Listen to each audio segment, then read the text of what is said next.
dukomeje kwiga ijambo ry'Imana kuko twamaze gusobanukirwa ko ridufitiye akamaro gakomeye cyane, kuko muri ryo nimwo tuvuganira n'Imana tukamenya icyo Imana idushakaho. Pawulo yandikira Timoteyo mu rwandiko rwe rwa kabiri igice cya 3 umurongo wa 16 n'uwa 17 yaranditse aravuga ngo ibyanditswe byera byose byahumetswe n'Imana kandi bigira umumaro wo kwigisha umuntu no kumwemeza ibyaha bye no kumutunganya no kumuhanira gukiranuka, kugira ngo umuntu w'Imana abashyitse afite ibimukwiriye byose ngo akore imirimo myiza yose. None muvandimwe wowe unyumva muri uyu mwanya, ndagusaba kugira ngo ujye uriha umwanya, ujye uriha agaciro, uritege amatwi, uryige kugira ngo rikumenyeshe neza iby'Imana igushakaho. Tugiye kwiga amagambo aboneka mu gitabo cyitwa Ibihamya by'Itorero umuzingo wa 3 ku cyigisho kivuga ngo ubumwe mu itorero.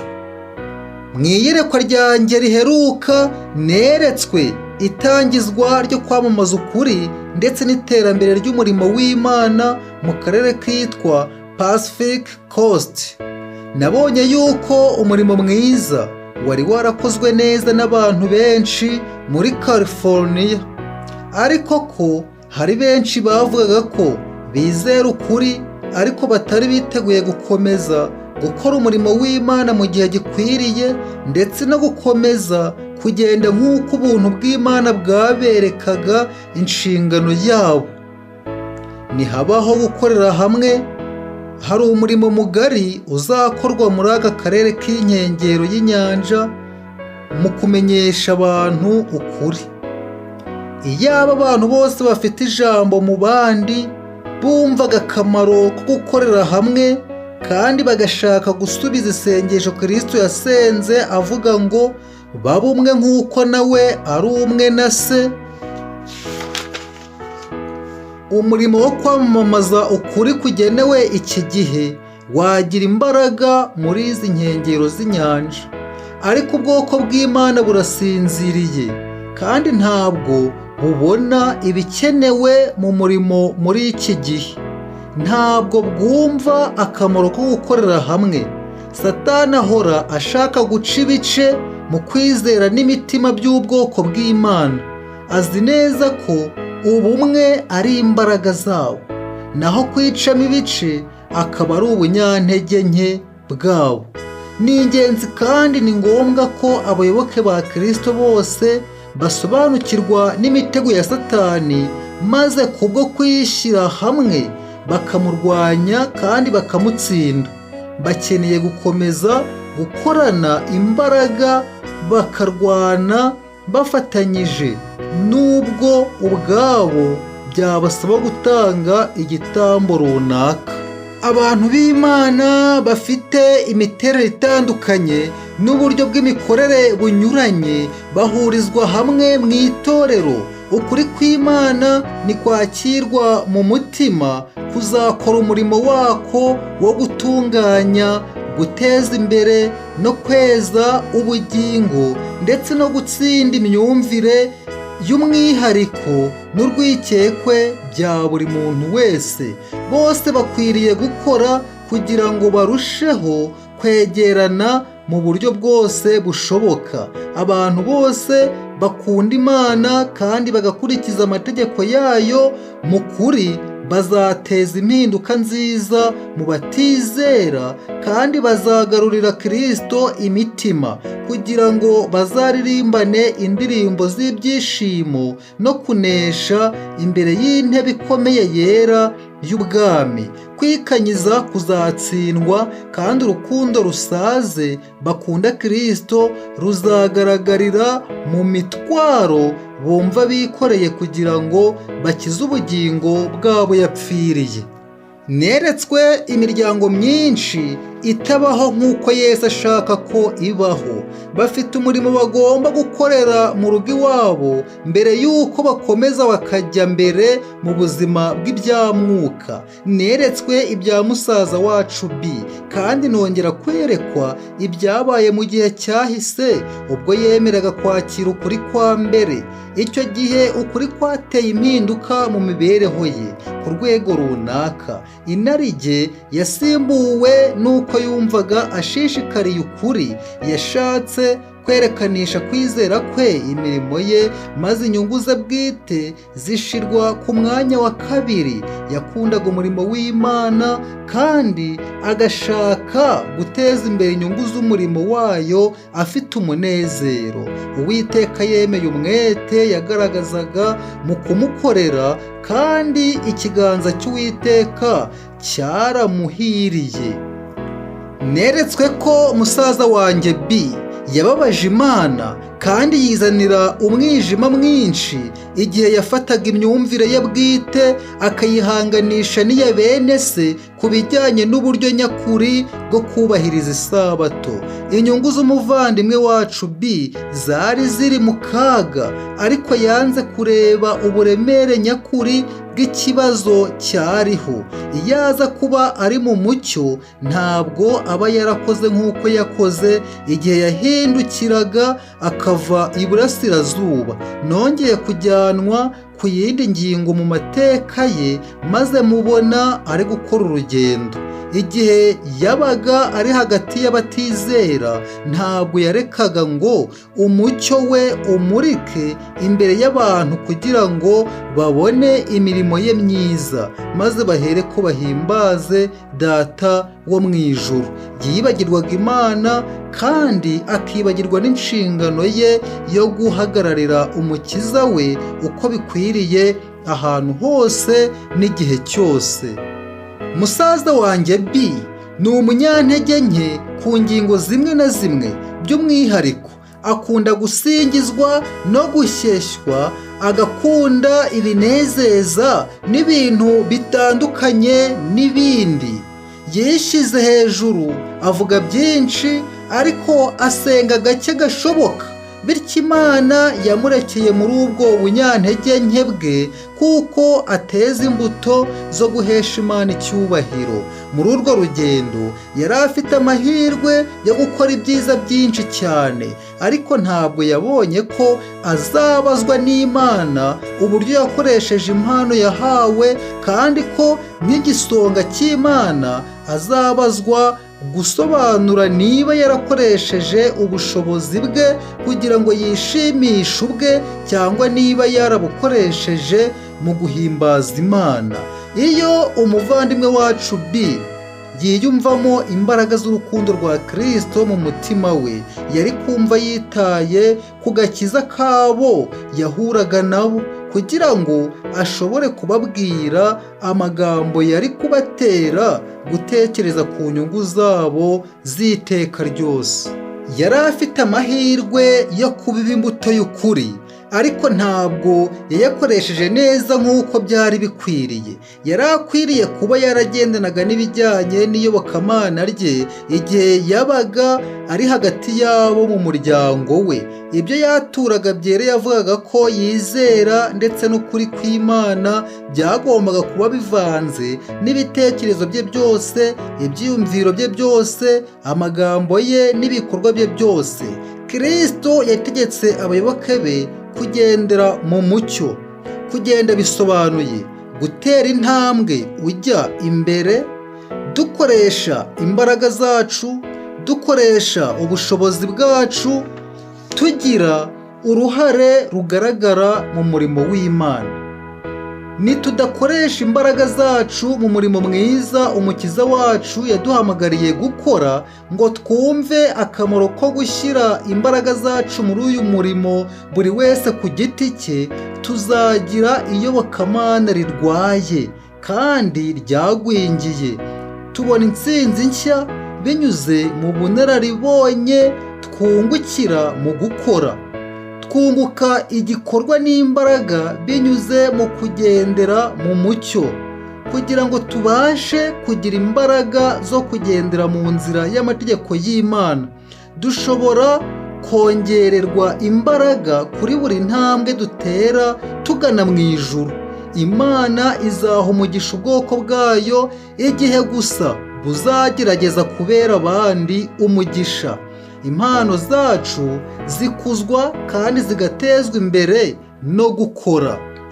Neretswe ko ubwo umuvandimwe wacu B yari IBICE yari umunyantege nke mu mico mbonera, ntabwo yagiye ashaka gushikama ku Mana no kurindira umutima we mu kwera kw'ibitekerezo n'ibikorwa bye, bityo yararetswe ngo akurikize ibyo yitekerereza kandi yakire ibitekerezo byangiriza inyungu ze z'ibyamwuka. Yahuye n'abagoretse ukuri maze bamutera kwizera ibitari ukuri, kandi ubwo yakinguriraga umwanzi urugi maze akamwakira nka marayika w'umucyo, yatsinzwe n'ibishuko. Yagize ibitekerezo bibi by'urwikekwe kandi atakarizwa icyizere n'abo Imana yashakaga ko agirira icyizere. Yabonaga ibintu mu mucyo utari ukuri, kandi n'amateraniro yagombaga kumubera isoko y'imbaraga yamubereye igikomere. Ibi byabaye nk'uko Satani yabyifuzaga, ko umuvandimwe wacu B atakariza icyizere abantu Imana yashyizeho ngo bayobore muri uyu murimo. Yitandukanyije nabo kandi yitandukanya n'umutima w'umurimo. Yari ameze nk'ubwato buri ku nyanja butagira inkomangiro cyangwa ikibutsika. Niba atarashoboye kugirira icyizere abari ku ruhembe rw'umurimo, nta wundi muntu yari kugirira icyizere. Musaza wanjye B ntabwo yubaha bene se. Atekereza ko imyumvire ye n'ubwenge bwe n'ubushobozi bwe biruta ibyabo, bityo nta kintu na kimwe yakira giturutse kuri bo, cyangwa se ngo yizere imyumvire yabo ndetse ngo abe yabagisha inama, keretse gusa ashoboye kubayobora no kubigisha. Azakora ashingiye ku myumvire ye bwite, atitaye ku byiyumviro bya bene se, ku kababaro kabo no kwinginga kwabo. Igihe yatandukanyaga icyizere cye n'umutima w'umurimo, Satani yari azi yuko iki cyizere nikitagaruka yari kuba amwigaruriye rwose. Inyungu z'ibyiteka ryose z'umuvandimwe wacu B zishingiye ku kwemera no kubaha ubufasha n'ubuyobozi Imana yishimiye gushyira mu itorero. Nakurikira inzira yihitiyemo, nta kabuza azabona ko yagendeye mu nzira mbi kandi ko yihenze ubwe akijyana mu kurimbuka. Azajya hirya agane hino, ariko amaherezo abura inzira y'ukuri kandi imwe rukumbi igana mu ijuru. Hari abantu ibihumbi byinshi bari kugendera mu nzira y'umwijima no mu buyobe, inzira nyabagendwa igana ku rupfu, ariko bakaba bishyeshya bavuga ko bari mu nzira ibaganisha ku munezero no mu ijuru, ariko nta na kimwe muri ibyo bazabona cyangwa ngo bakigereho. Umuvandimwe wacu B akeneye ubufasha Imana yashyize mu itorero, kubera ko ubwe adashobora kuba itorero, ariko kandi imigenzereze ye igaragaza ko yanyurwa no kuba itorero ryuzuye atagira undi umugenga. Umuvandimwe wacu B amaze igihe kirekire yaratakaje kwiyegurira Imana, ntabwo yarinze inzira igana mu bugingo bwe. Ibitekerezo bituruka kuri Satani. Nabonye ko abamarayika b'Imana bandikaga amagambo ye n'ibikorwa bye.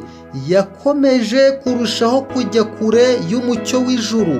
Igihe utayoborwa n'ubuntu bw'Imana mu buryo bwihariye, umuvandimwe wanjye B, uba uri umuntu ugoranye kubana nawe. Ufite kwiyemera gukabije no gutsimbarara, kandi ibyo bigira ingaruka mbi ku muryango wawe no ku itorero.